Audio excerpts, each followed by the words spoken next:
Welcome to the Eclectic Gamers Podcast. Today is Sunday, December 10th. This is episode 208. I'm Tony. I'm Dennis.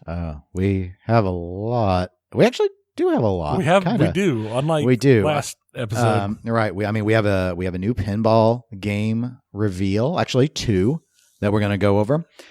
We have all the results of the Game Awards to discuss. Well, not all the results, but all the key highlights. The highlights. And unfortunately, we will have to address the drama surrounding the TWIPY Pinball Awards because of reasons, but we will get into that. Before then, what's been going on? Drama. Really? Oh, man. Literally, call it 6 hours after we recorded the last episode. We had a sewer line burst in our basement. Oh, you did tell me about this, but that's the last I heard of it. And we rent. So landlord had his guys come and fix everything. But it took a little while to get everything fixed and cleaned up. And the basement area is not used for anything. It's just like storage. We don't even store anything down there. It's basically just like the furnace room and stuff. But it was just, it took a while to get all the repairs done and get everything. I mean, as happens, but still, it was stressful. It made for a stressful week because we had a lot of other stuff going on that week as well and coming to the holidays and everything. And then, I think I mentioned, I had some knee issues acting up when I was on a trip back in October. Right. And they were thinking I might have like a tear in the meniscus or something like that. So for insurance reasons, before I can get MRIs to check stuff, I have to go do x-rays and PT. So I started PT. PT's going pretty well. The pain is getting better overall. But then the other day, I did all my PT, walked out to my car. The car wouldn't start. And my wife was at work, and my mom was gone at taking Dad to an appointment, so all this stuff. So I ended up walking from PT to home, which wasn't far. It wasn't far. Luckily, the PT place is pretty close by. It's only a mile or so, but if even that. But it was immediately after doing PT, right. So I'm walking home with my laptop, my work laptop on my shoulder after doing PT, and my knees are just like, I hate you. Got the car running again all that later that evening, but it was just one of those because I'd also when I parked the place I parked directly under a sign that says no overnight parking violators will be towed. So I walked home, took some medicine, rested for a little while, jumped in my truck, drove my truck back up there, tinkered with the car, got the car to start, took the car home. And then had to go back and get the truck later. So, you didn't walk back for the truck, did you? I did because I'm an idiot. Because my wife wasn't going to get off work for like another half hour, and by that point it would have been dark. So that's why I wanted to try and get the car running while it was light and halfway warm. So then I got home and I dropped the car off, and I thought about going in the house and just waiting for it to come home, and instead I'm like, meh. I handled it before, and this time I don't have a heavy backpack, so I walked back, picked the truck up, and drove home.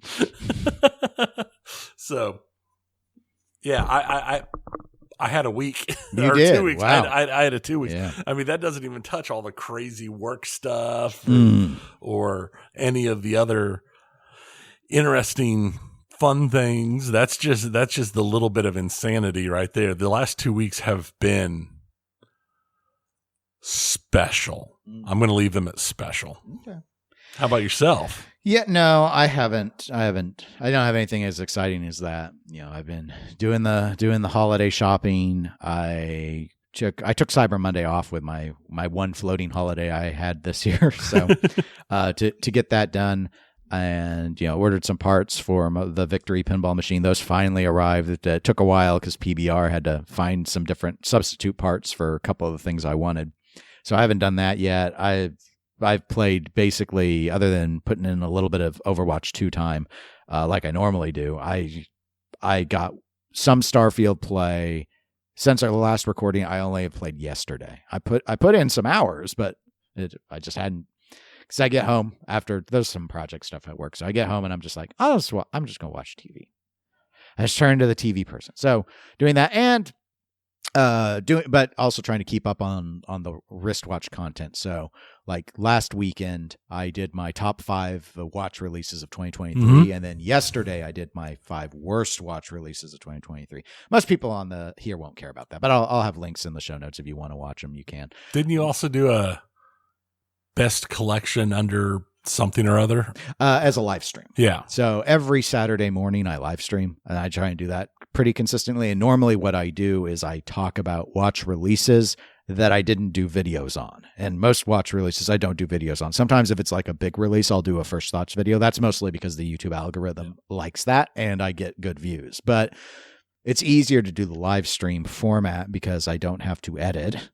And then I have enough that watch in the mornings now that I can interact with the audience, because I'll usually have somewhere between 10 and 20 people watching live. So I'm able to use that, and we can play off of those questions and kind of dive more. And sometimes it deviates. But long story short, rather than there were more it's not like pinball. Like every week there are watch releases. That's what I was. Some of them are super scrub, but right. But it seems like there's constantly watch releases, and I just didn't care about any of the ones that came out. So I didn't like the Oris Pro Pilot. It was fine, GMT, but I just didn't want. I just didn't want to do it. The so Rose I was like, Gold. I just didn't want to do it. So I said, you know what? Let's do one of the watch journalists. Yeah, I was going to say, I don't know if I describe it as a journalism site. It kind of is. It's so weird because, again, kind of like pinball, where people get a little critical. You know, like I did the podcast with Zach, and some people get annoyed because he sells pinball machines and he's commentating on the hobby, right? Which I totally understand. You need to go in knowing a person's bias. But that said, it's exceedingly common in these things, and like in watches. Most of these sites either sell watches or they sell something with them, like straps. So, and they do collaborations with the businesses. I mean, there's all this. It's very interbred, or however you want to think of it. So not all of them, but a lot of them. So anyway, this was one of those sites. But they had been doing they're based out of Europe. So they'd been doing what's the perfect watch collection for 25,000 euro. So that's why I did the live stream as I went through their 4 things to show like what they picked. And then I did, because I'm American, I did $25,000, not euros, but I did that. And of course the people who are watching live are like saying, here's what I would get. Like I'd get one watch. If I had $25,000, I'd get one watch. I just want one watch. I'm like, okay, well, we're doing a collection. So we're not, that's the idea. I think $25,000 would be a good target for a nice solid 3 watch collection. You could do, you could. I ended up doing 4. It would also be a good thing for a nice solid 300 watch collection. Depends. I would struggle to wear 300, so that would be why I wouldn't. You just need a different watch every single day. Sure, you need a lot of winders. You do. Maybe they just all need to be quartz. I don't know.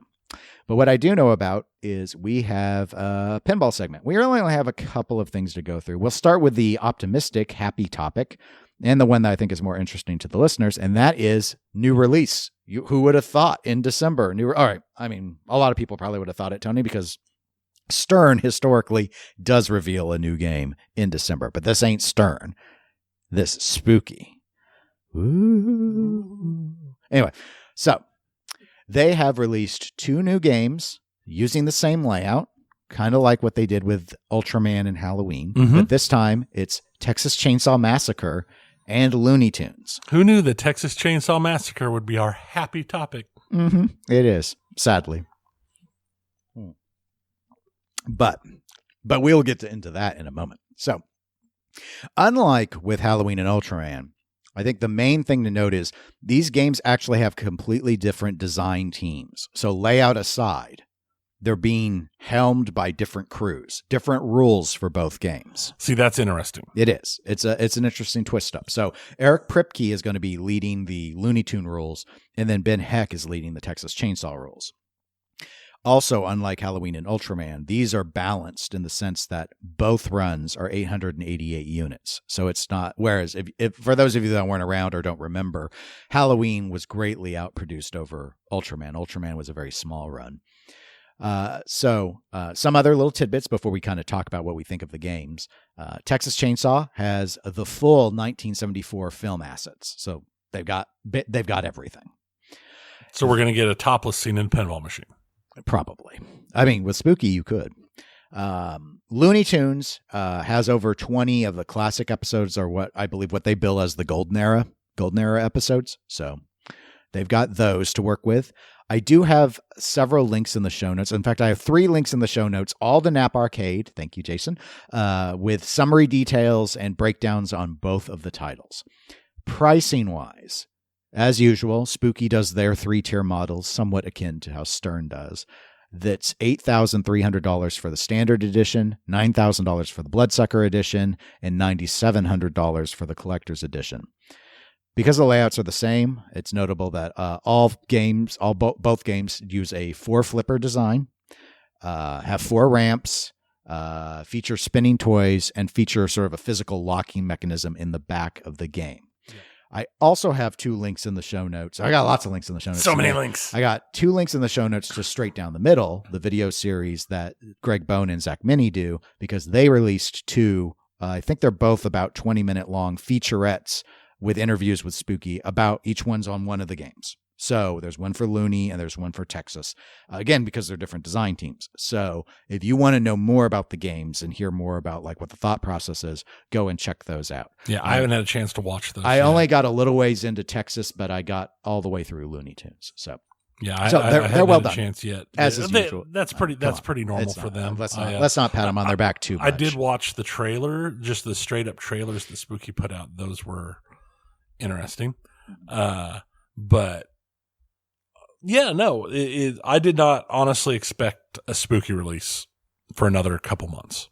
Yeah, I mean, they're very consistent in their build speed, and they may be, again, either gain a little bit out ahead of, Scooby-Doo builds are wrapping up, so let's get ready for the next game. So, no, I would have thought that maybe they would have held a little while longer to... Again, like if the plan is to have it at Texas, is Texas going to be the first show? I don't know. Whereas like with Scooby, they got those games at a show before Texas. It was at one show before. So maybe they're kind of trying to do this and this is their annual cycle and that's what they want to be on. That could work. I can definitely see doing that. I could also see the point. I mean, it's Texas Chainsaw Massacre. It seems like Texas would be the right place to do the first show as well. So in terms of the game, and I'm not really seeing quote unquote gameplay, like this is very early in the process and it's so hard. I don't like walking through like layout on podcast because it's hard to describe unless the listener's looking at a photo with us, it kind of is futile, I think. But the way I would describe it when I saw the layout is this is, and the word I used with Tony before we started recording, safest. This is the safest Spooky layout I think I've seen since America's Most Haunted. And when I say safest, I don't mean long ball time safest. I mean, like, I think a lot of people will look at this layout and not be put off by it. Whereas most of the time with Spooky, we seem to get some weird upper playfield or multiple upper playfields. And there's a lot where you look at it and you're kind of like, it's different. Right. But is it fun? It's weird. And that level of weirdness may, the uniqueness kind of comes at, in my opinion, a lot of times at the expense of good geometry. Whereas this, I'm not saying this has good geometry because I haven't seen gameplay yet. Looking at it, it looks like it's reasonable. Like it ain't going to be weird stuff like Halloween is probably the poster child. You can't get the ball up the middle ramp. The upper playfields aren't any fun other than the butt pretzel shot, which everyone calls the butt pretzel shot because it's the butt pretzel shot. Like that was the one shot people liked on the game. Though the servos lifting the ball up are slow and take forever. It just had all this stuff where it was like, this is really unique and not fun. Right.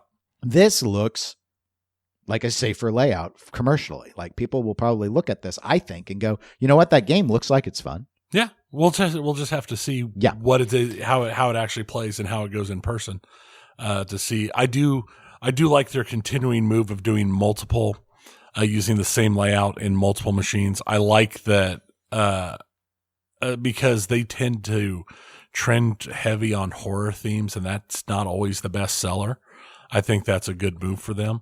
I like this having two separate teams so that the games aren't just a re-art acided version of each other, as if they're going to have actual different rules and such.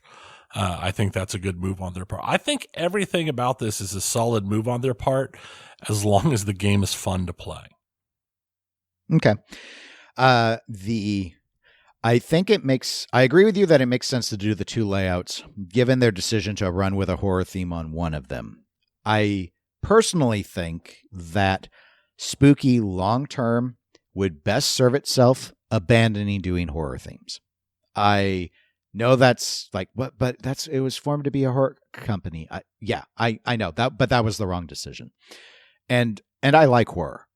And I know there are a lot of diehards who love that Spooky is dedicated to continuing to do horror themes. But even all the way back into the 90s, horror doesn't sell well. It never has on pinball. Right. It's just not commercially safe enough. And now that we're not talking arcades, we're talking things that end up in people's homes. It's kind of like certain music pins where, what was the biggest problem with Iron Maiden? It's not the layout, it's the theme. A lot of people just hate Iron Maiden's their icons, their graphic style, their choice, but even more hate their music. So in this regard, when you do like safe horror, like Scooby-Doo, it's one thing. When you do Rob Zombie and Texas Chainsaw Massacre, it's another thing. Right. So, especially since I believe with the Texas Chainsaw game in the rule set, you're playing as the killers. Oh, geez. I believe that's the approach they are taking. That's yeah. It's bold. It's a bold move. That's bold. And like from the artiste perspective, I respect it.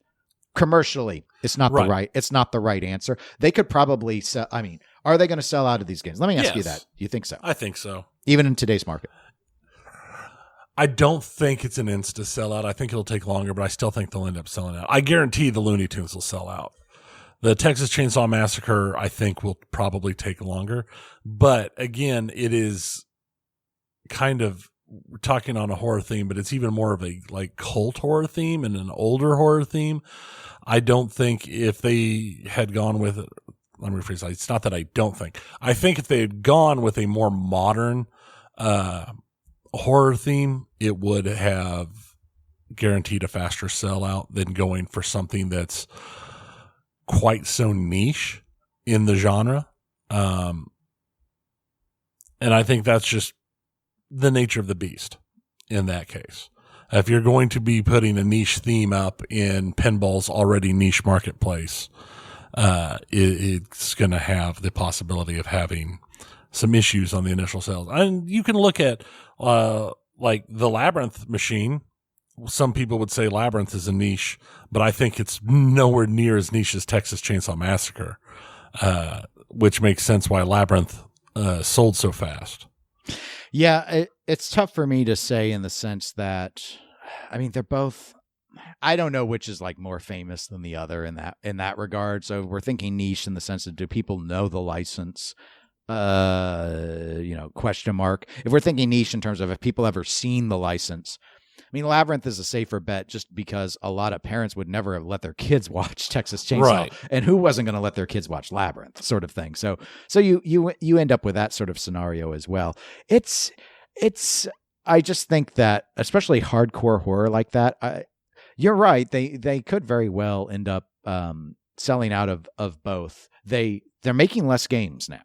Yeah. So I was going and reconfirming. So Scooby was launched with 1969, and here it's a combined total of 1,776 units, 1776. So given that they've scaled back by almost 200 units total, it will take less for them to sell out. I think that was probably a smart move for them.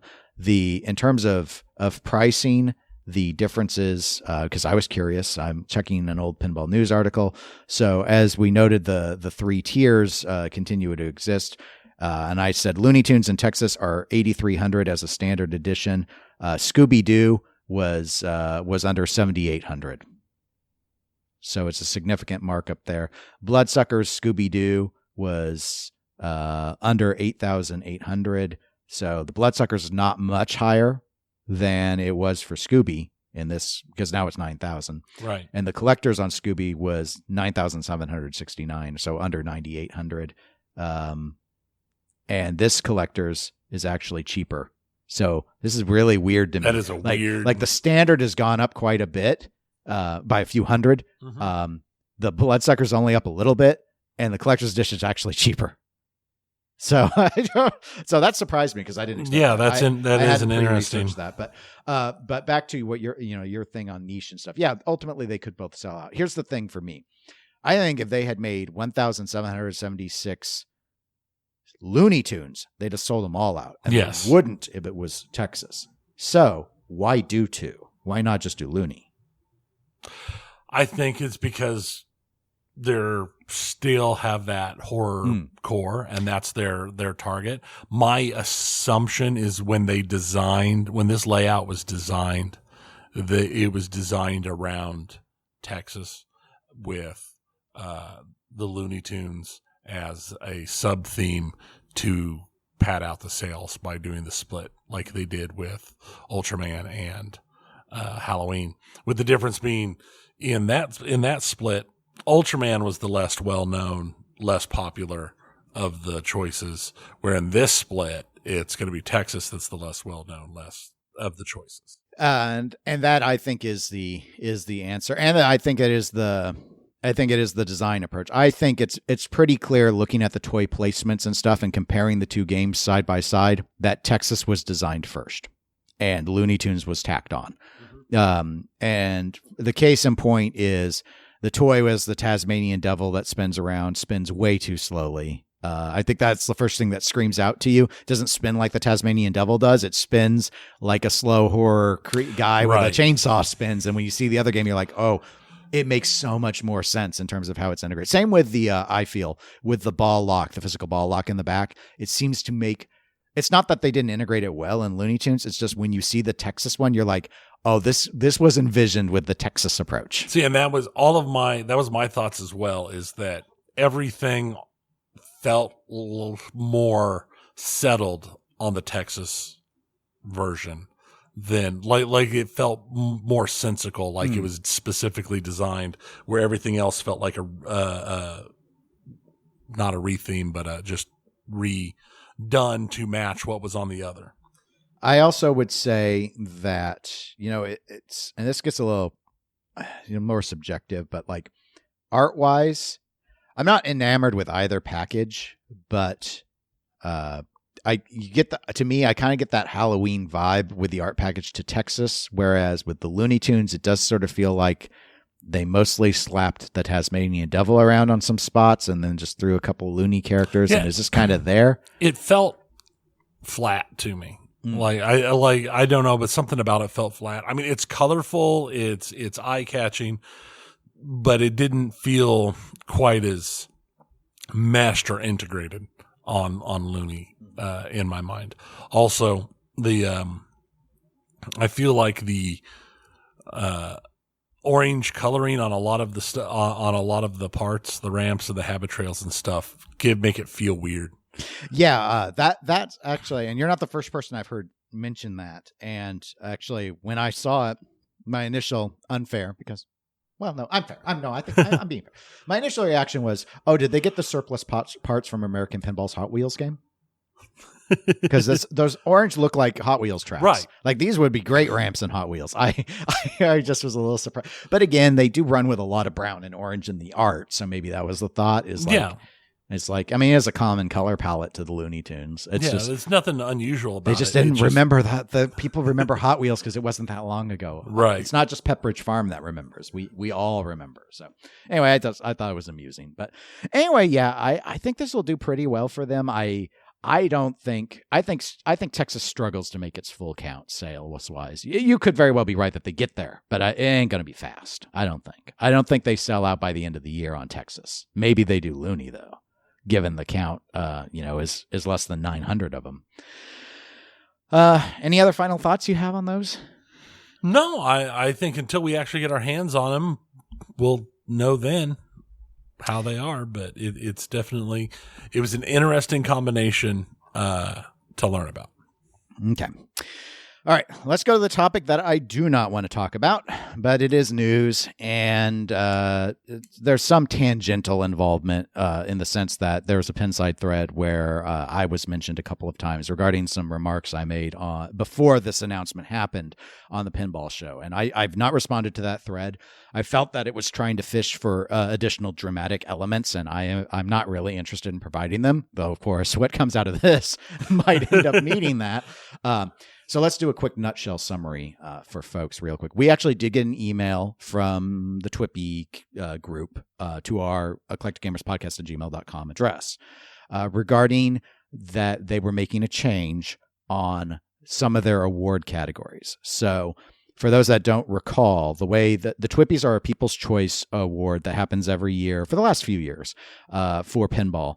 And there's usually kind of a split into two classifications. There's stuff that kind of recognizes the pinball machines and the people who make them.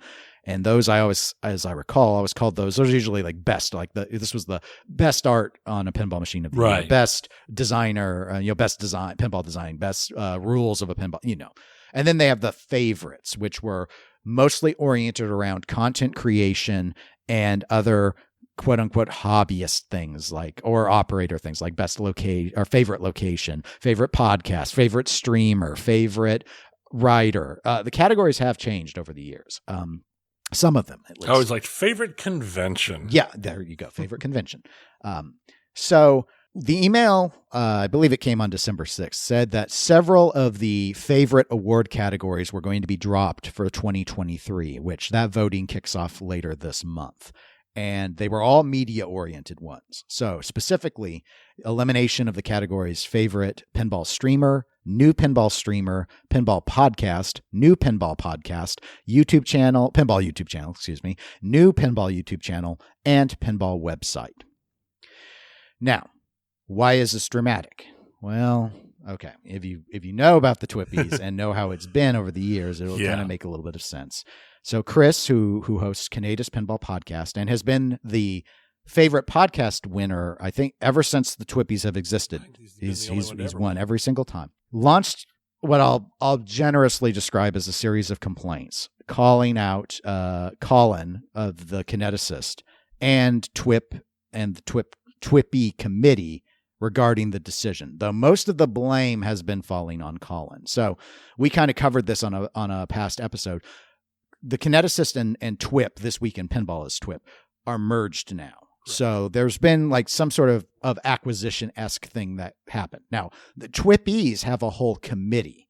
Colin is now on that committee, but it consists of more people than just Colin. And they make the decisions regarding the operation and, they make the TWIPYs go. Because having won an award, run an award before, it takes a lot of work. It's not, especially big ones. It's not that involve a lot of moving parts. It's not easy. So anyway, there had been conflict between Podcast Chris, and Colin, Kinesis Colin, for a while now. Really, since that, it probably I think actually predates that merger. But the volume has been turned up over the last little bit because there have been changes that have been happening to the TWIP website ever since it came together. So essentially, I don't want to go into a bunch of it because it's just this is so. Anyway, let me just finish the summary and then we can then I can sigh to my sigh's content. All right, so basically, the nutshell on it is, Chris was mad because his podcast was no longer listed in the pinball promoter database that wasn't originally a part of TWIP, but eventually got added. It's where people could go and review. Like we had, like people would review our pod. You might not have even known about it, but I'd heard about it and I know about it. People would go at and like could do reviews there, and it had like streamers and all these promoters in this sort of database. And it had him and a bunch of. It wasn't comprehensive. I need to point this out. It was meant to be, but it was not comprehensive. And Chris's podcast got removed. He complained that he should be in the database. And ultimately what has happened is the whole database is gone. There is no promoter database, which personally I think is a great decision because logistically, I don't think it was being maintained well. And and it's such a huge project. I mean, I don't mean this as dang it, Will, or whoever was doing it, you should have maintained it well. It's like, here's the problem with a thing like that. This is just, I know it's an aside, but I'm going to go all over the place on this. And I apologize to the listeners. Fast forward to, or hey, after I get done with this, a lot of you are probably not going to be listeners anymore, quite frankly. So, I understand. We can't all agree. And I'm going to get into that, but I'm going to try not to be like Scott on Loser Kid and get really angry. You probably didn't hear his episode. When Scott is angry, it's like me. He starts talking really fast, and you can hear like that shaking rage. I get like that, but I'm going to be chill because I try and stay out of the stuff. You're a leaf on the wind. I'm hopefully I don't die like that. but sorry, possible spoilers if you have any sense of what we were talking about. Anyway, the problem was with promoters. They come and go, and they don't announce it. Most of them don't. Like, is this streamer still around? Why is it in the database if they went away? That's that sort of thing. And we had issues, or we had heard issues like in the past. The promoter database was being used by the TWIP. This is where it's kind of quasi-relevant. For a while, but not always. The ballot for like choosing the favorites was using drop-downs out of the promoter database. Because I'd heard about people that had become quote unquote promoter, like streamers, and then they weren't in the database because no one knew about them. Right. Great. How great does that feel? But then they didn't get added, and then no one could vote for them. And when they didn't find them, I mean, it was kind of like too late. And so anyway, it had issues relying on it. I understood why they started doing it for the TWIPYs, because write-ins, when you've got like 1,000 people voting, we did write-in stuff for the Pinball Awards. And we would just have like the last year where we did them, we had, I don't know, a couple hundred. It was a pain because people don't know how to spell. Some people are saying the name, like you'll hear people, I'll give you a good case in point one. Like someone will write in Joel Engelberth for podcasts. And it's like, okay, well, do you mean just another pinball podcast? Do you mean Triple Jane podcast? Does Joel have something we don't know about that's in between those two? Which one didn't you know about the other podcasts? How do you count it? Or do you throw it out for not saying the name of the podcast? You see, it's right. How many different ways can one person's name be spelled? Anyway, so the TWIPY database was a way. I don't know if it was created with the TWIPYs explicitly in mind, but it was a way to help kind of solve that issue logistically because they have an unenviable task trying to count up write-ins. Holy crap, is that a nightmare? So anyway, all right. So I'm starting to ramble. I apologize for that. But Tony has seen I have really detailed notes in here, but we ain't reading all of them because it just gets, it's just a lot of background. So anyway, so the conflict was already kind of there because of the removal of the database. However, the removal of the database does not implicitly change anything about the TWIPYs. Like the TWIPY committee could go back to their old model without the database. In fact, that's what I assumed they would do when I heard there was no more database. So since then, though, this announcement came out because I used the word toxic because I think that's a fair descriptor.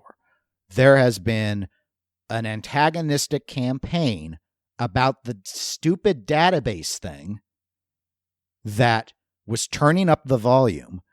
And in response to this, the TWIP committee has decided, let's just be done with these media categories and the TWIPYs. And they pulled the plug on it, which then, of course, increased the volume more. Now, I have not asked Colin explicitly with the Kineticist about this, other than I've seen him post online saying that, since that announcement came out, it's been fairly hard on him because this is where I don't know for sure, but based off of that, I'm assuming he's getting harassed at this point. And I have a problem morally with that. And I have a problem with people who don't, but I would like your thoughts. I think, like you were saying, they were using the database for the media section to ease it out because of the sheer enormity of the write-ins. And I think it makes sense to drop the whole thing if you're dropping the database. The reasons behind dropping one person or dropping the database doesn't matter in the end because they're their own company. They can do what they want. That's literally part of it. They're under no obligation to maintain a database or maintain a voting system for any person because you want it in. They're under no obligation to maintain a category in an award show. They have no requirement to do the award show even. It's a lot of work. It's a lot of effort, and it's something they're choosing to do on their own. So them dropping that stuff, I don't care. It doesn't affect me. I can understand why they would do it. It's one of those things that I feel too many people have gotten too tightly wound into their own personal being, the results of stuff like this. And maybe it's a good thing that it's gone. For a variety of reasons, I think you're right. There have been a number of, and I'm not talking about Chris. There have been a number of other content creators who have expressed that they're pretty upset about this decision. And I agree with you. Mm-hmm. And I think a lot of people understand, even if they hate the decision, I think a lot of people do understand this isn't an election. This isn't a public thing. This is TWIPs.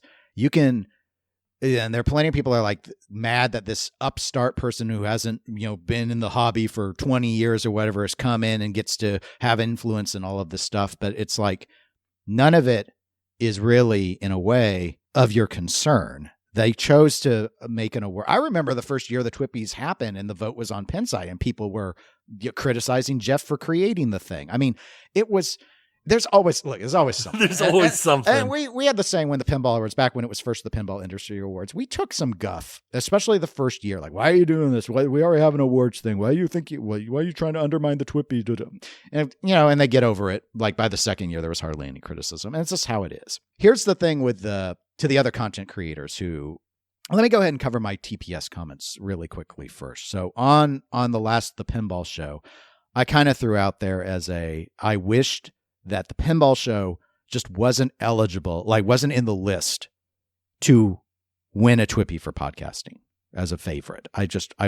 Because I don't like to be associated with drama. I don't like talking about topics like this. It's not why I'm in the hobby.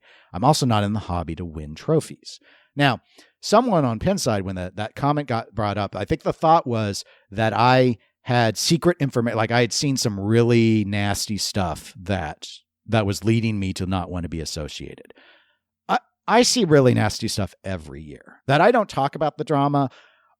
This stuff all gets shared amongst a lot of the creators. Right. Now, all you all need to know, and I'm not linking the Pinside thread, but you can search it really easily and find it. And there are already posts on there now that weren't when my name was first brought up, that have already shown you where Chris threatened to dox Colin's cell phone number out. For me, that's reason enough. Oh, that's reason enough. That is beyond reason. That is completely unacceptable.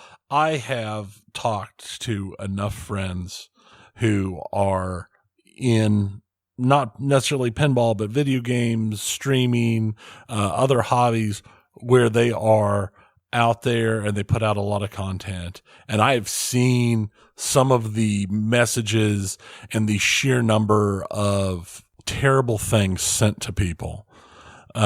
For every person who's telling someone how much they love their content and how they like watching their videos or listening to their podcast, you get people who are telling them that you're a terrible person and you need to kill yourself.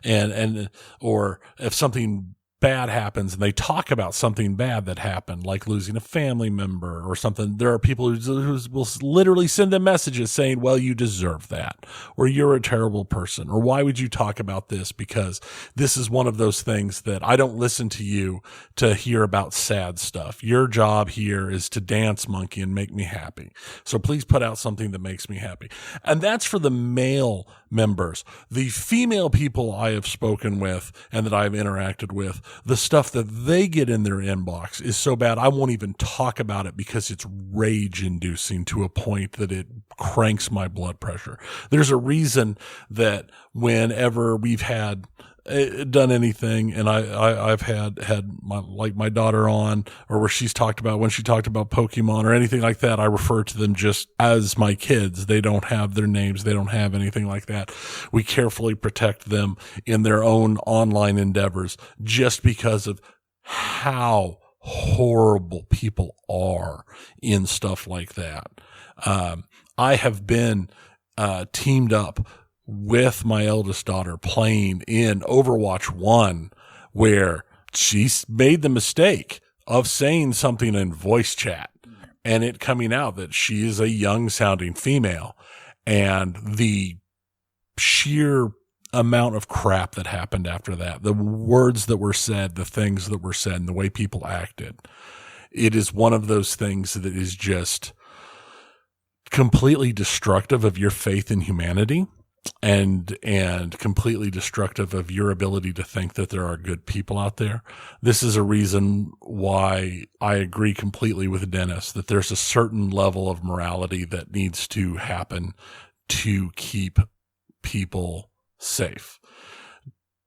Are people's information out there? Yes. Is my information findable? Most definitely is my information findable, but there's a difference between it being findable and somebody going out there and intentionally putting it out while putting it out in such a way that you are raising the stakes and angering people and trying to get people to call and message and do terrible things. That's a completely different level of toxicity. It is just one of those things that should not be acceptable in any way, shape, or form.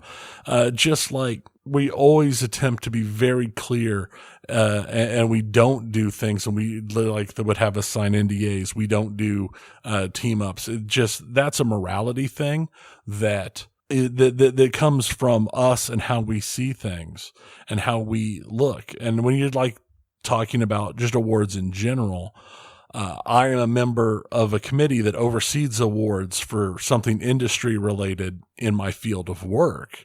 And one of the rules that I put in, and I told them when I went into that position, that is a rule that I was doing because I'm morally bound by it, is no groups in the industry that have direct connections to me will I allow to put in for the awards. I will not, because I sat on the committee. It's against my thought. I won't even step out and let other people vote while I stay out of it because there's still a connection there and I don't feel that's correct. So, it is just one of those things that I feel like is disgusting, to the point of making you want to just not interact with people at all. Yeah.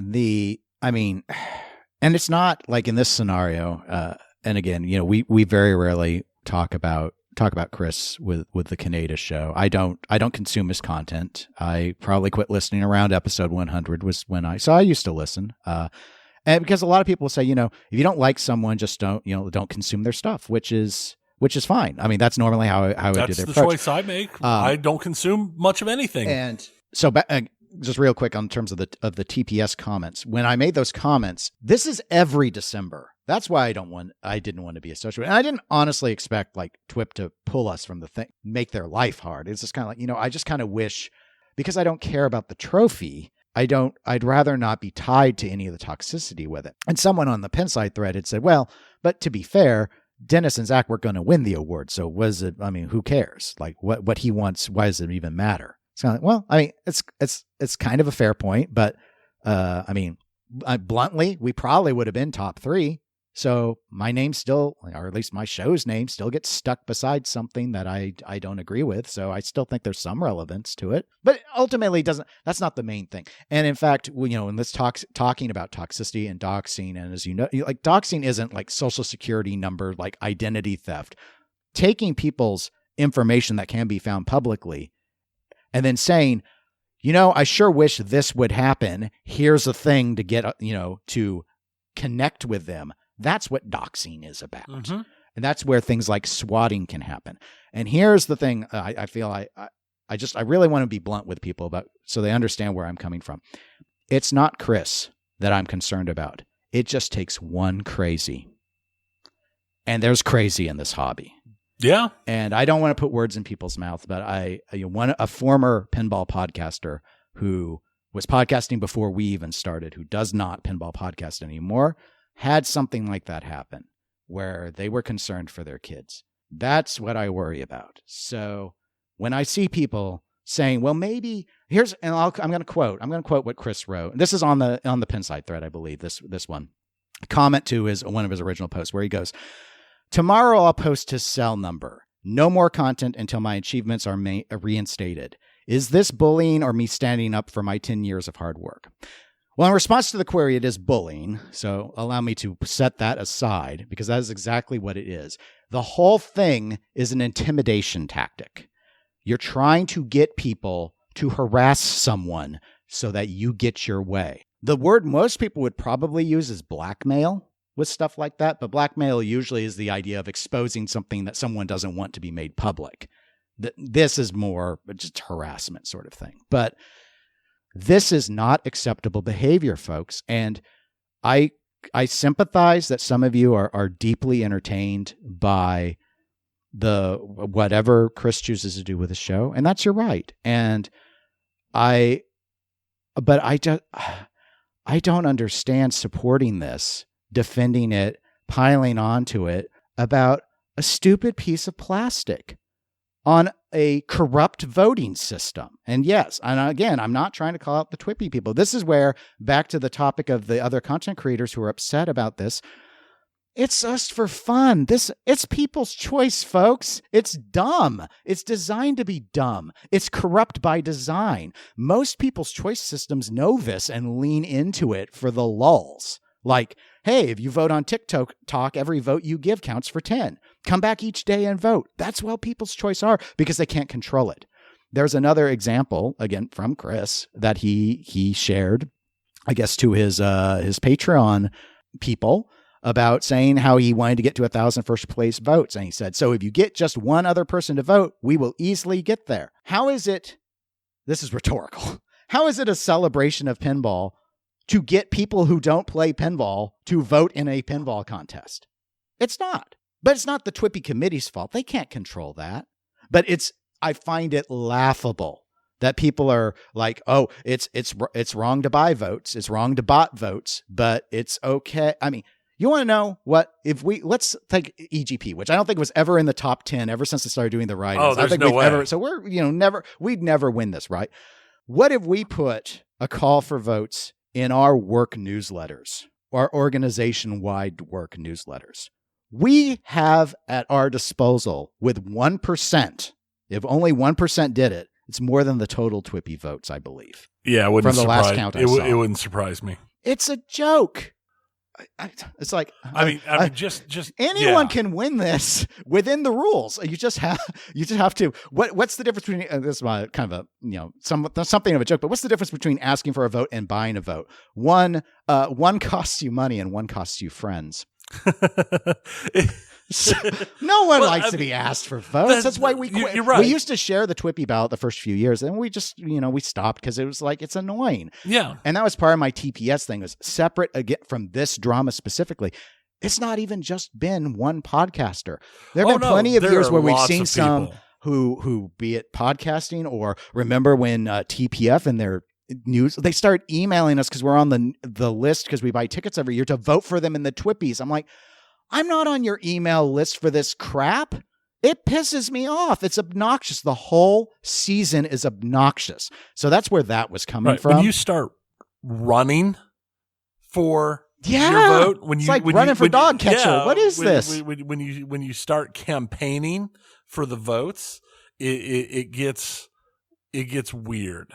And that's not even just this hobby. That's pretty much all hobbies, but also anything that involves online voting. That's how you end up with the Bodie McBoatface or Taylor. Yes, Bodie. I forgot about Bodie. Or Taylor Swift having a School for the Deaf win a competition for her to do a concert at their school. Or who was it? Pitbull, who was running a thing to do a concert somewhere, and the place that won was like a town of 300 people in Alaska. I mean, it's just that's what happens with this kind of thing. And honestly, Bodie McBoatface and some of the other stuff, I understand why people did what they did from a humorous point of view, but that's different than talking about stabbing somebody or doxing somebody. Or we live in Kansas, and it wasn't that long ago that somebody was killed in a swatting call in Wichita, just a few years ago. Yeah.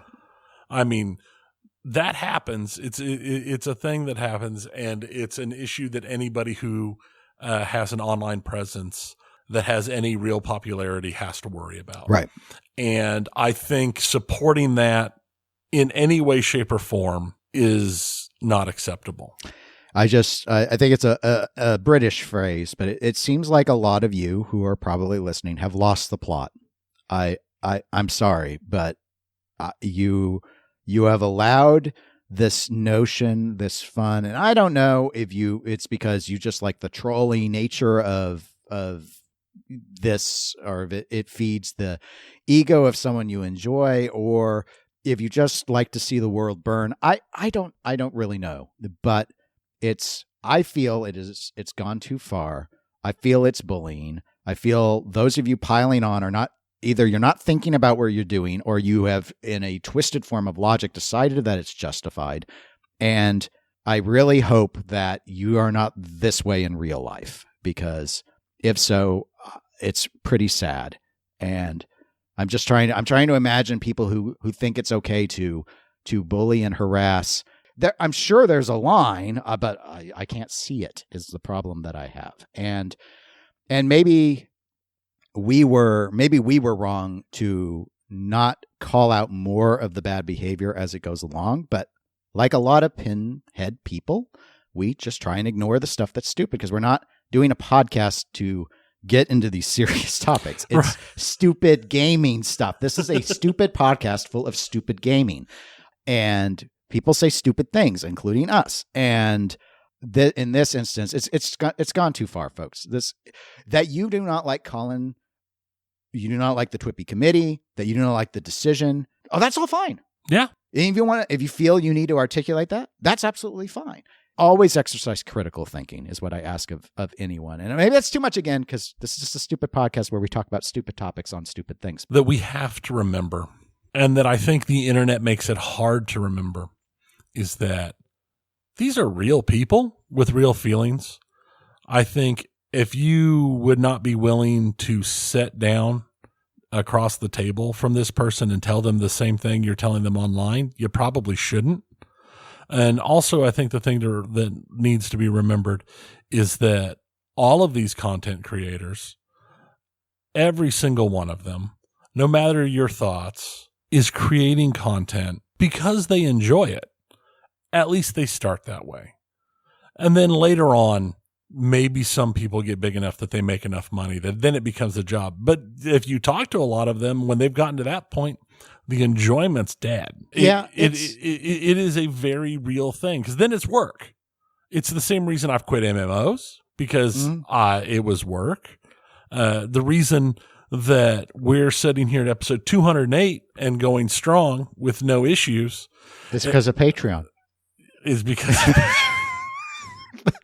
we thank you. We thank you, Patreon. But no, really, it's because this isn't the only thing in our lives. This is something we do for fun. And it has always been, we've talked about it multiple times, recently even, about how this is something that it's basically just Dennis and I recording the conversations that we would have normally in a slightly more organized fashion. With less profanity. And with much less profanity. Yeah. And also much less laughing and smart Alec. Yeah, people remarks. don't like it when I laugh too much. And, they get annoyed. And the like. But, I mean, we do this for us, and we put it out there because we wanted to, and we get good feedback, and a lot of you really enjoy it, and we have some great conversations, and that is why we do this type of thing. Like Dennis said earlier, it's not about winning awards. It's not about, becoming rich and quitting our day jobs. It's not about anything more than that we do it for ourselves.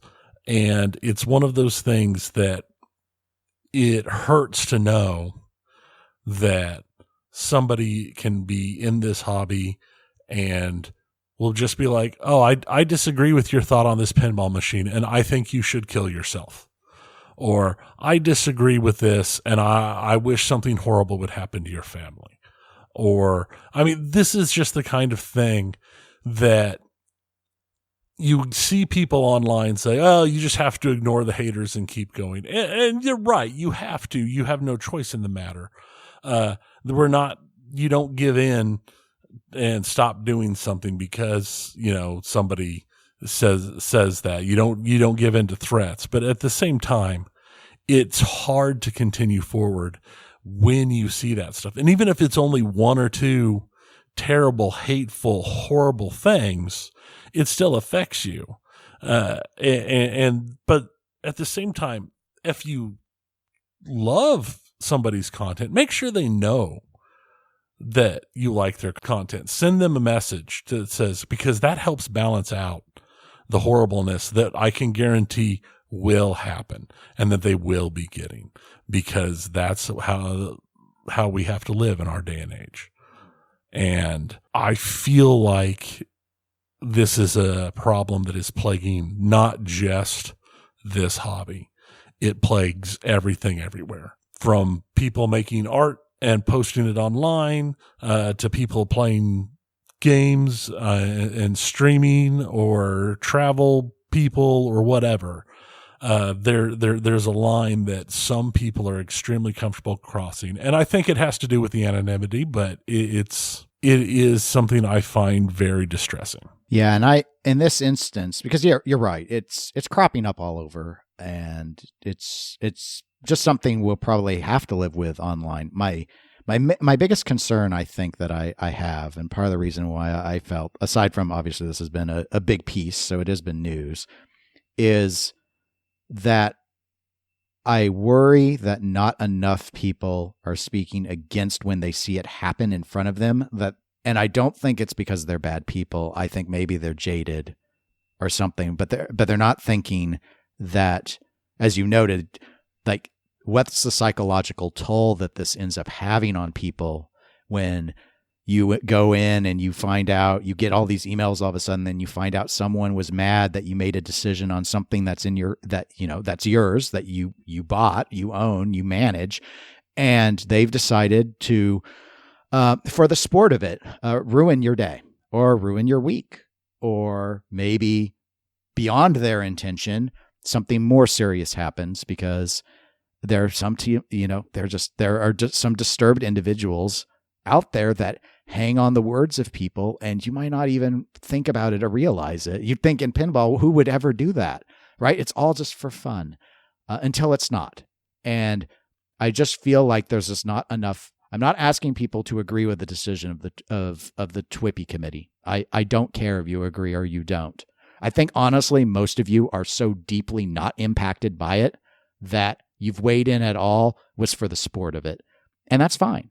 But I would advise you to please consider the potential damage that you are doing to people psychologically, or if you're encouraging bad behavior to continue and just saying, we expect this, like this is supposed to be like, I get it. Some people can take rage and turn it into cash. It's like a magical power. We see it in politics quite a bit. And so we see it here some too. And okay, That's not my concern. My concern is the true believers who lap it up and might do something really destructive.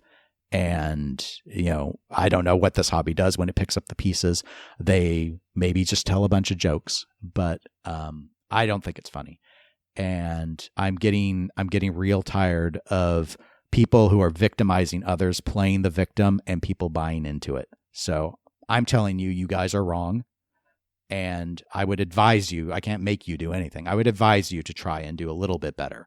I'm not asking you to respect everyone even. Just be polite about it. At least a little bit. To close that out, do I agree with the decision of the TWIPY committee? The timing wasn't great. I get why it happened when it did. However, ultimately, yes, I do think these categories are doing more harm than good. And so I'm glad they've gone away. If someone really cares, there can be a new People's Choice Award. I'm telling you, start it. It's a nightmare amount of work if you want to do it legit. But honestly, if you're doing People's Choice, no one will know if it's legit or not, because that whole model is so easily manipulated. But I've ranted about that for years. Yeah. But I might actually attend the TWIPYs this year at TPF because not because of any of the drama or any of that. Dropping these categories might mean it's finally under 2 hours. So there's that aspect that I'm looking forward to. And as our transition over into video games, I will note, we just came out of watching the Game Awards, me watching, you researching. And just as a comparison, that's like the biggest award in video games now. It is ceremonial wise. And it's a mixed model. It's a judging panel. They have a People's Choice. They have a couple People's Choice awards, and they have a People's Choice factor, which is so small that it can't actually influence anything, which is kind of like what we did with the Pinball Awards. It's basically as a tiebreaker. It does have the ability to influence, but it doesn't have the ability to override expert judges. Right. How do they handle content creation? Because one of my things has been, we've been weird in pinball. It should be about celebrating the people who make the things we love, not people who talk about or stream the things we love, in my view. It should be about the people making the games, not the people talking about the people making the games or streaming the games or any of that other stuff. Not that what you do isn't valuable to people. The value you get is in the eyes of every child. Oh, wait, sorry. Okay. The value you get is. Let me get my boots on. It was with every listener and every viewer that you have. That's the reinforcement. Game Awards. They have one award for content creator. They do it in the pre-show because it's so unimportant. They wedge it in just after they do all of the esports awards, which are also obviously in the pre-show because they're also unimportant. The one difference is the content creator gets to make like a little 15-second speech because it was a VTuber, so they're VTubing right. Did this. Whereas the esports people don't even get to say anything. So they don't even hand the people the award. It's like all pre-recorded and done, and just like done. They get it in the mail. We could learn a lot in pinball from video games. Speaking of, Tony, what do you got for us? Since we've been talking about award shows, we're just going to continue talking about the awards. I mean, people like to talk about awards. Even with all my objections to People's Choice, I still enjoy talking about the TWIPY results on the games. Right. That's the only part that interests me. But so we're actually going to talk about the video game awards. But let's be honest, the video game awards aren't really about the awards. They're about trailers. Not and game announcements. The official The Game Awards is a trailer extravaganza. So and it's too long also. It's also too long. It's way too long. So I was just going to go over fairly quickly some of the trailers that caught my eye specifically. Okay. Pony Island 2 Panda Circus. I don't know if you've not heard of or played the original Pony Island. I did not play it. It is an insane meta, like fever dream of a game that came out, 8 years ago? And it's short, it's cheap. If you like that kind of super crazy, surreal, very meta type thing, it could be for you. But the fact that they're making a sequel is hilarious to me. No Man's Sky's creators have a new game coming out, which will be interesting because they have actually made such a name for themselves by reviving the giant failure that was No Man's Sky. The popularity of No Man's Sky now is much higher than it was at launch. They've done a good job, and they're pretty well seen around video game circles for how they've supported that game. So the question is will this game launch better than No Man's Sky? Have they learned their lessons? This one is called Light No Fire, and it's an adventure survival game in a procedurally generated fantasy world, and it's co-op. Mm-hmm. So they're going from No Man's Sky, which is, hey, we're going to generate the entire universe, to Light No Fire, which is based upon a planet the size of Earth. So yes, it looked interesting. So yeah, I thought so. Exoborn, post-apocalyptic extraction shooter. Yeah, I mean, The Division didn't click with people, and that's Right. what's done it. And I don't know if this is going to either. I don't know. It looked. I thought the art was the video, the trailer was interesting, but with how poorly The Division ended up going over from having such a powerful original idea, it'll be interesting to see how this one turns out. There's a new Monster Hunter coming out. Yeah, Everybody nobody knows, cares. Nobody cares. Now the interesting one, Visions of Mana. They're putting out a new Mana game it's the first mainline game in 15 years. Yeah, now that's a Square Enix, and game. I don't think I ever played it before though. I've played Secrets of Mana, which was like in the early 90s. But I've not played any of the other games. But it was originally like a spinoff from the Final Fantasy type games. It was like a different gaming style based off of them. So, but they're well regarded, at least in Japan. So we'll see how that goes. Kojima has a horror game coming out. Can we briefly, because I mean, talk about like it's moved beyond like a meme to it's just getting gross now. Like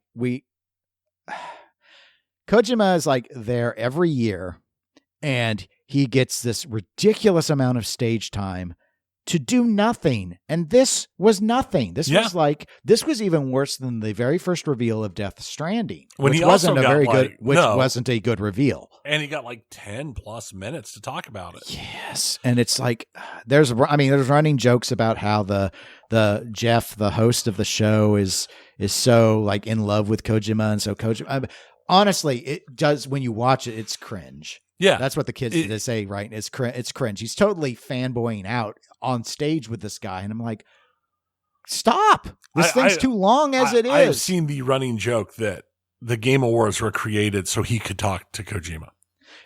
And you'd think after 10 years of doing it, he'd get tired of it. Because by my count, at this point, he's been on stage for over an hour and a half. And it's one of those things. Kojima is very much a cult of personality type creator. A lot of people love him. And that's fine. There's nothing wrong with that. This is not the Kojima Awards. It's the Game Awards. Right. And and the interesting thing is it's so dumb. The whole Kojima thing has gotten so big. There is an entire documentary about Kojima coming out in the spring on like Disney Plus. Like an entire documentary about it. So it'll be interesting to see. Jurassic Park Survival. Oh, you didn't? What'd you think of the trailer for OD though? We didn't actually talk about it. The trailer for OD was just all people heard was me say, "This is all dumb." And it's because the trailer was just like actors talking into the camera, and then a door opened and someone screamed. That's what it was. That's what it was. There was nothing there. It was like just getting it was like weird panic reaction, like saying the same phrase over again and over again in different ways. And it's the standard just, ooh, that's weird. Oh, it's Kojima, so it's got to be something weird. Yeah. And as a weird teaser, okay, it does its job. But we didn't need anyone to go on stage to introduce it. Right. It's just, that's Kojima. So that's dinosaurs. typical Kojima. But Jurassic Park Survival is set... I just never thought. I saw this and okay, go on. Okay. I'm sorry. Oh. Jurassic Park Survival, once again, is an interesting thing. It's a survival game. The survival games have gotten super popular lately, but it is a survival game that takes place beginning the day after the end of the 1993 Jurassic Park movie. And it basically amounts to when they evacuated the island, they forgot somebody. And you're that character. So you're now alone on the island. So the game, it might be fun. It could be fun. This trailer was hilarious. This was the worst trailer of the show because of its hilarity. I mean, it's a matter of perspective. I mean, like the OD trailer was just dumb, right? As I noted, this trailer was like if you were to take with South Park, the member berries. You take the member berries and you turn it into like atropine shot and inject it into the heart. That's all this trailer was is, oh, I'm the scientist who I was left behind. Now, set piece. Hey, look at her do the thing that Ian did with the flare. Hey, oh, look at her play with the sign that the T-Rex had just knocked down. Remember the sign? You remember Barry's sign? It's all the nostalgia. Let's see her hide behind in the exact same spots the kids did in the kitchen when the raptors were going after them. Oh, remember Barry that? Hey, oh no, she kicked the same ladle. The kids made the noise with the ladle. Y'all remember the ladle? Do you remember the thing that got Nedry? Oh, do you remember how cute of a sound it makes? Yeah, do you remember the hill he was on when he got spit on? She's on that hill with the same creature. Do you remember? Do you remember? Do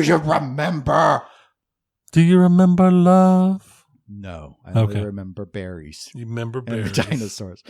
This, anyway, member berries. Member berries. I'm done now.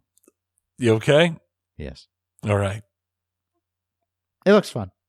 It could. I don't. I don't know. I'm not really big on survival games. Yeah, I don't know. We'll see what the actual gameplay looks like. I want to remember the part where she has to dig and find out if the T-Rex's poop has poison berries in it. I just like the fact that they decided to jump to the whole. Let's pretend all the other movies didn't happen. Yeah, I don't think she's going to remember Barry holding her hand up in Blue's face. I don't think that's going to happen. Don't that's the ultimate weapon. You click the fire button and she holds her hand up in a stop motion, and it just dinosaurs stop. The makers of Deathloop and Dishonored 2 are kicking out a Marvel Blade game. That could be fun. I've played the 2 Dishonored games. Mm-hmm. I didn't like the art approach to them, but the gameplay was pretty fun. But they're very stealth oriented, and I don't know if Blade's going to. I'm hoping Blade doesn't take that same exact. That's actually my least, because as you know, right, the way we play stealth games is with M16s, right. Because America. Right. You stealth by killing everybody because you can't be spotted if everybody's dead. Exactly. Yeah. So we'll see how that one goes. I didn't see a whole lot. That was the one where, every year on the Game Awards, there has to be like a crazy person who has had too much to drink. And this was the instance with the French guy who kicked at the camera like Crispin Glover on David Letterman style and had this coat. And he's all like, I'm from France. And we're like, dude, we see your coat. You're definitely French because that thing is way too much style.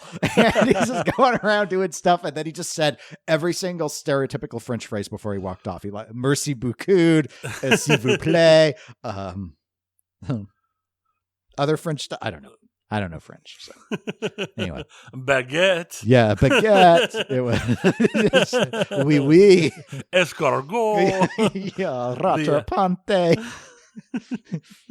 Autology. Skull and Bones got a new release. Yes. Date. It's got a real date with a day on it, though. Now, the 16th of the Febs. Yeah, we'll see if it actually happens. Looks like Sea of Thieves. It's just like gritty Sea of Thieves. Gritty Sea of Thieves. Sea of Thieves without all the co-op silly with fun. 3 players instead of 4. Grit instead of cartoony. Yeah, we'll see. That game has been promised for years and years and years. Now here's was my most exciting announcement that I saw: World of Goo 2, because the first one was a fun little physics puzzle game. I didn't play the first one. So it's another pleasant little surprise to see a sequel, because again, it's been a decade or more since that game came out. Exodus is a sci-fi action RPG that looked interesting and apparently involves Matthew McConaughey somehow. Yeah, I didn't. I couldn't identify exactly if he was voicing one of the characters in the trailer. I didn't recognize his voice in the trailer at all. Yeah. It was weird because they had him introduce it. Right. But nowhere in the trailer was anything that made me feel like it was Matthew McConaughey. Okay. I thought maybe it was just me, but nope. I thought the same thing. I actually watched the trailer twice. I'm like, did I just not notice his voice somehow? Did he change his voice that much? I've never known Matthew McConaughey to be the voice changing chameleon that some actors are. It's like, is this weird? We'll see, but it looked like an interesting concept because it does deal with time dilation through sci-fi and traveling faster than light. Having a time dilation problem. So that's an interesting take. Sega announced 5 games, all sequels to old Sega favorites. So Jet Set Radio, Crazy Taxi, Shinobi, Golden Axe, and Streets of Rage are all getting So they're all seen as sequels, not just I wasn't sure when I saw the trailers if they're just like remasters, like ground up, like Capcom style remasters. Or what? Sounded like it sounded like they're new games set in those in that style. Okay. Well, and it may not, given what those games mostly were, it probably isn't really relevant. Does Crazy Taxi really have I'm trying to think. Streets of Rage and Golden Axe might have had quote unquote stories. I guess Shinobi did too. When I actually first saw this, because it was all together as one trailer. They just like one trailer that showed all of it. I actually, and this was, I don't know what I was thinking. I was clearly getting too late because this made no sense. But I actually thought, holy crap, Sega's announcing a console. And I'm like, that's really dumb. And then after it wasn't, I was like, I wasn't very smart to even have contemplated that as an answer. Who would do that? That would be very not smart. That sounds like something Google would do. Yeah. Stadia. I remember someone one time, they were upset that we were too hard on Stadia. See, as an example, people wrote in to eclecticgamerspodcast@gmail.com saying, could you guys quit being like, I think they were worried that we were going to sink Stadia. Like, our following's guys, not that large. It's gonna trust me, that's sinking itself. All we're doing is watching. We're just watching. What you should be asking is, why don't you try and save it? And the answer is because we don't go and save any companies. That's not what we do here. We're Carpathia. We just watch. There were a bunch of other trailers, but those were just some of the highlights that jumped out at me. Was there anything that I didn't mention that had jumped out at you? No, I actually overall wasn't particularly. Nothing blew me away this year. It wasn't like last year. There were last year there were several that I got excited about. Nothing here really. I found some of them were entertaining to me. I'd say Exodus is probably the one that feels like it has the most potential to me. Right, but. Again, I couldn't get a good feel for it from what they had. It's too early in the game development, but it did feel underwhelming compared to previous years' trailer extravaganza. There was still just as many. It was just none of it. Nothing jumped. None of it really worked for me. So yeah. And then, in no surprise to anybody, Baldur's Gate 3 got 6 awards. So one less than they got at the Golden Joysticks. But they got Game of the Year, Best Performance, Best RPG, Best Multiplayer, Best Community Support, and they were Fan-Voted Player's Voice Award. Alan Wake 2 is the surprise to me because they took home 3 awards, and I expected 1 at best. But they got Best Direction, Best Narrative, and Best Art Direction. So I thought they might get Best Narrative. Yeah. But to have gotten all 3 was a surprise to me. Nintendo took home Best Family Game for Mario Wonder, Best Action Adventure for Tears of the Kingdom, Best Sim Strategy for Pikmin 4. Armored Core 6 was Best Action Game. Street Fighter 6 was Best Fighting Game. And somehow Cyberpunk 2077 got Best Ongoing Game. Yeah, I guess that the Idris Elba DLC has gone over extremely well, but my understanding is that that's the end of that game now. So they're done with it. So we'll see. It won't be ongoing again. So. It won't be. So yeah, that was definitely interesting bit. So coming out of the Game Awards and just general stuff, one thing I didn't have in the notes here, but I did see when I was going through stuff the other day is Harebrained Schemes, which I've talked about in the past. They put out a new stuff they were contracted for Lamplighter League and a new character and some expansion stuff before they go their separate way, split off after being decimated here at the end of the year. But they have already gone out and said that they've been unable to acquire the licenses to do another Shadowrun game or another Battletech game. So nobody really knows what's next for Harebrained Schemes. Rockstar, on the other hand, everyone knows what's next. Everyone knows what's next for Rockstar. The GTA 6 trailer was dropped early because it got leaked online. And it's set for a 2025 release. And it looks like Grand Theft Auto. I've never gotten into the multiplayer, but I've enjoyed every Grand Theft Auto campaign. Yeah. And I've played Grand Theft. I'm old. I've played even GTA 1. So I played all of them. Oh, and the top-down view where you'd run over the people walking down the sidewalk. And I do need a hedge. I have played, I believe I played all of them. I don't think I finished San Andreas. Yeah. I think I only tried it. So, but no, I mean, it's probably, my question is GTA 6 going to be a huge success? Because I'd be amazed if it wasn't. My question is, how many consoles was it going to come out on over the course of its lifetime before there's another GTA out? Because GTA 5 has been out on 3 consoles now, or 3 console generations, yes. I should say. It's been way more than 3 consoles, but it's 3 generations of consoles. Yep. So that's a mystery. Yeah. My first thought would be a lot. For just the most interesting little tidbit that came out of nowhere, for me, considering how much I actually have followed it, their operations overall, Twitch is completely ending operations in South Korea. Wow. I did not know about this. They are shutting down their entire South Korea operations at the end of February due to the high cost of operating in the country. They are actively assisting their streamers that are based in South Korea to move to other streaming services that are still active in South Korea while keeping their viewers, trying to keep their viewership intact as much as possible with such a shift. On the 27th of February, all South Korean streamers will lose their monetization and all active subscriptions to South Korean streamers will be ended. They will receive their final payout on March 16th. They've been having issues operating in South Korea and have been operating in South Korea at a significant loss. And they have stated that the fees in South Korea are 10 times more expensive than anywhere else in the world.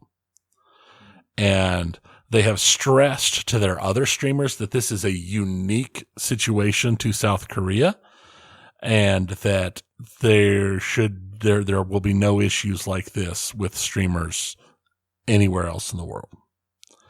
To which I say, I wouldn't trust that very far. This is the full-time streamer's worst nightmare. This is what they all are afraid of, that the platform will destroy them.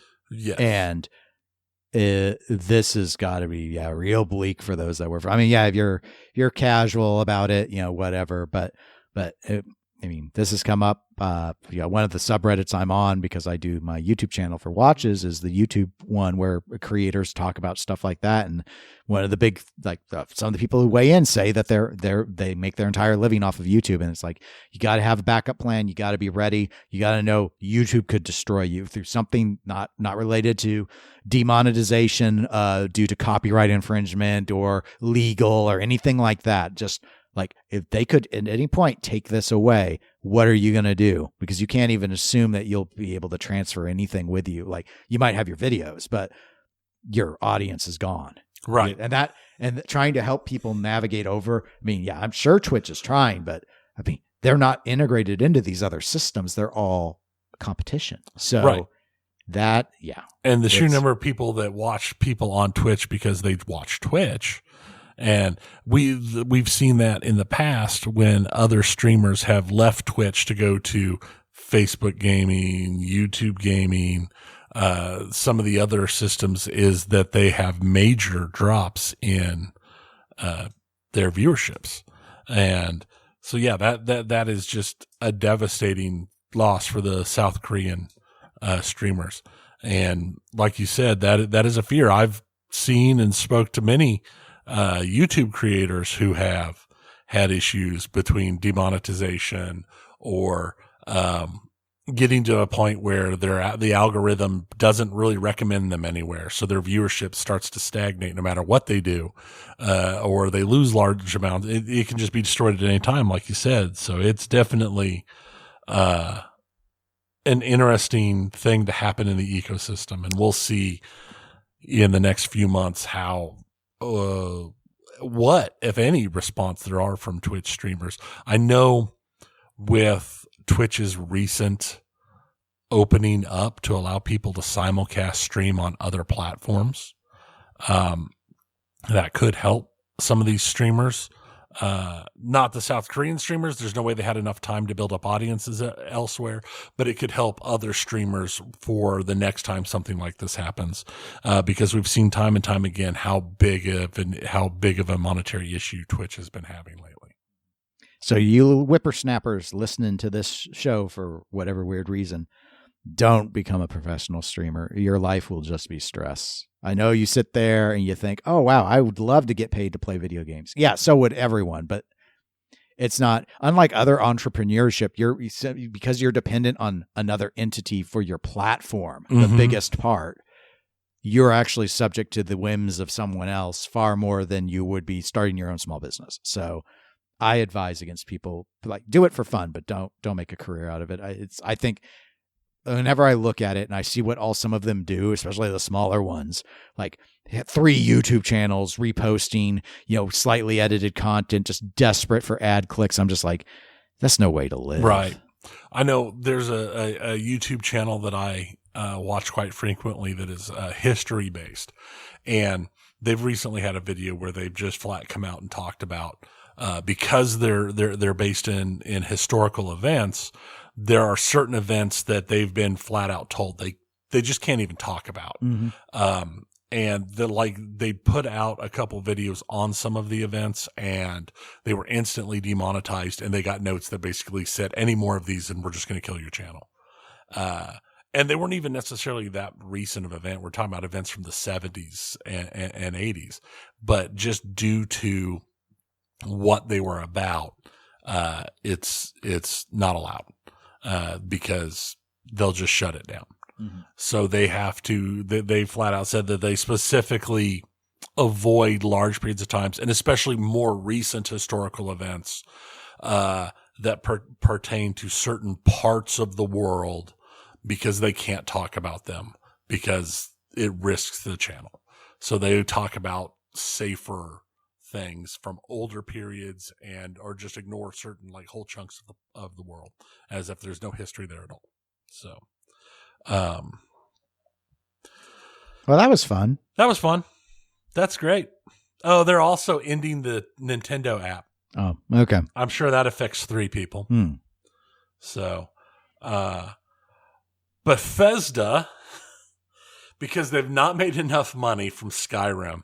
Talking about things that have been on a lot of consoles and everything else, like my fridge. They are once again entering the paid mod category. They're attempting the paid mod thing again. It failed terribly last time. This time they're re-entering the scene of paid mods. They have loosened the rules.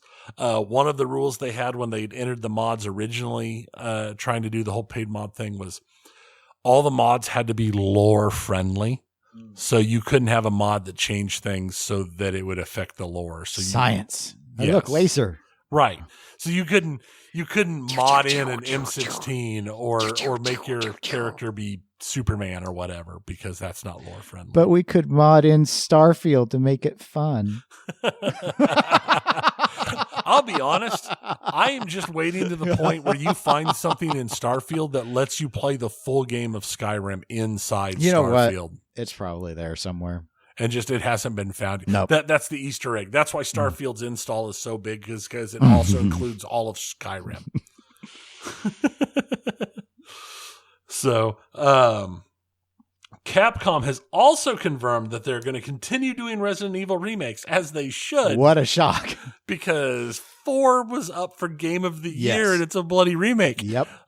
Didn't win anything, but it was it up looks there. good. It looks good. But there is no word on what the next remake will be, because I think if they keep going, it's like a toss-up between Code Veronica and 5.